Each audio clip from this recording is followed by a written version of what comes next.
আমরা পিকনিক করতেছি। দেশের বাড়িতে তো কাঠে রান্না করে, এখন এখানে আমরা কাঠে রান্না করতেছি। আমাদের চুলা নাই, কোনো রকমে আমরা চুলার ব্যবস্থা করছি। এখন এখানে রান্না হচ্ছে।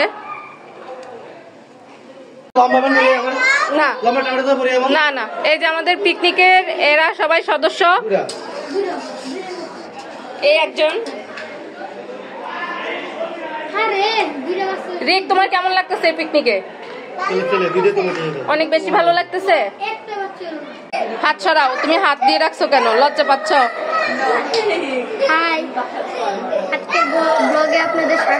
আমাদের আজকের পিকনিকের আয়োজন হচ্ছে ডিম ভুনা, হাঁসের মাংস, বেগুন ভাজি, পোলাও আর সাদা ভাত।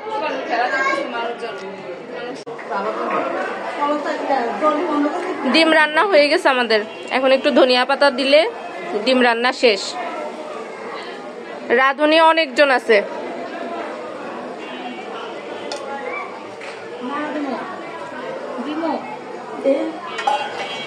বলো, আমরা পিকনিক করতেছি, তারপরে আমরা এখন পিকনিক খাবো, মাছ, মাংস, ডিম, পোলাও, হ্যাঁ সব খাবো, সব খাবো। বলো। হ্যাঁ হ্যালো গাইস, আবার এসে পড়েছি নিউ একটা ব্লগে। আজকে আমরা পিকনিক করতে যাচ্ছি, সব খাওয়া হবে।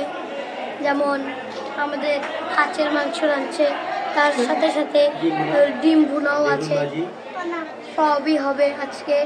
আজকে অনেক মজা হবে, আমাদের সাথেই থাকবেন, আমাদেরকে ফলো করবেন, আমাদের সাথে।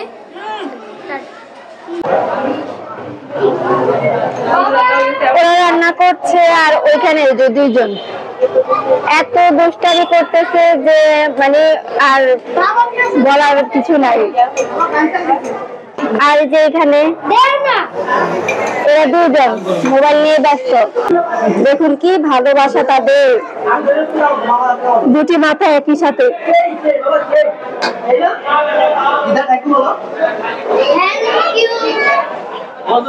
আর এইদিকে টুর্নামেন্ট খেলা হচ্ছে। এরা খেলাধুলা কম করে, ঝামেলা বেশি করে।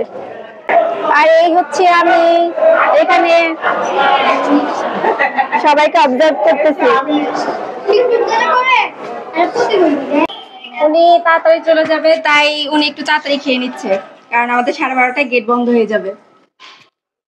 আর এই যে ওনারা এখনো মোবাইলে দেখতেছে, এখন কি জানি সিম্বাদ দেখতেছে।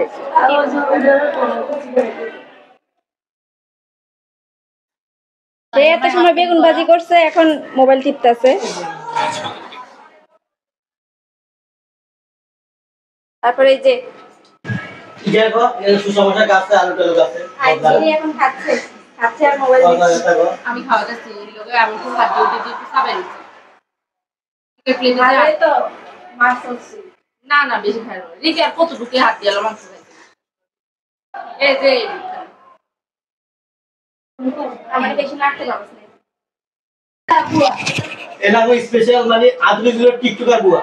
ঠিক আছে, আমাদের আজকে সব বন্ধুদের সব কাজ এই করছে, ঘর পোছা, ঘর ঝাড়ু দেওয়া, ঠিক আছে, আলু কাটা, সবজি কাটা, এগুলো সব করছে। এগুলো টিকটকার বুয়া।